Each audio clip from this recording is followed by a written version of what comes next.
Welcome to Peace Leader Training. This is Step 3 workshop on entering the community. For you as a peace leader, there are times where you need to equip your leaders on how to enter into a community.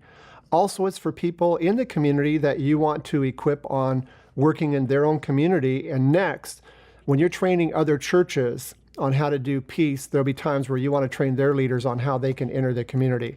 Remember, as you get started, the first thing you want to do is involve other churches. But once you get ready to enter into the community, the very first thing you do is you need to identify the needs. And we call this the road to transformation. The purpose of this exercise is to help participants identify problems in their community and choose priorities for action. Participants will also identify resources available locally that can be used to accomplish their priorities and resolve the problems they've chosen to address. Facilitators will emphasize that most needs are common and can be addressed with little need of outside resources. Our objectives for this time are that participants will learn how to help people in the community identify their problems. Also, for participants, we'll know how to help people prioritize their needs, and participants will be able to help the people realize that they locally have most of the resources necessary to complete their projects.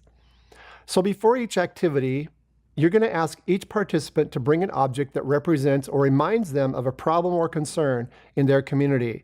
They could also be asked to bring 3 stones, for example, to be used in voting. So first, you create an open space in the middle of the group. Begin the activity by having participants place their objects on the road to transformation. That's alongside a tape or string or rope, and explain what they represent. Imagine a road in front of you that we will call the road to transformation. On that road are problems that must be overcome if the community is to make progress. The objects you've brought with you each represent one of those problems. One by one, each of you will put your object on the road and explain to the group what your object represents. Second, after each participant's placed an object on the road to transformation, participants will use the objects to vote on how to prioritize these problems in their community. Then you say you should each have 3 objects with you. We will now vote to see which of these problems you think are the most significant. You do not have to vote for your own object. Then third, after the vote is complete, have someone in the group count the objects and identify the 4 problems that had the highest votes. These 4 problems will be used in the next activity. Explain how once we have identified problems, we must also consider what resources we have that could address these needs. Then you say, just as these are 2 sides to a coin, there are 2 ways of looking at our problems. On the one side, we see the needs that our problems produce. On the other side, we see resources that can be used to solve the problems. In our Road to Transformation activity, we've identified some needs in our community. Now we will divide into groups and look at the other side of the coin. We will look for those resources that are available to us to solve our problems. Fourth, break into groups. Assign each group one of the top 4 problems identified in the activity above. Then fifth, have each group discuss the following questions.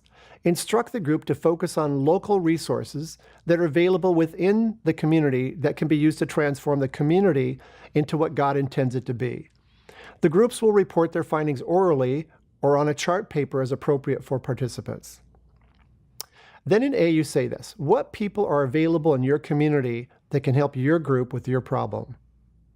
People who could help could be local leaders or influential people, government workers in the areas of health, teaching, business, Christian organizations, secular development organizations, and community leaders. Then in B, you say what materials are available locally. Materials could be natural, like trees, rocks, sand, water, sun, or locally made, blocks and thatch, timber, charcoal, locally grown or raised, like crops and livestock, or purchased items from nearby markets or cities. Then in C, you say what facilities are available that will help the project.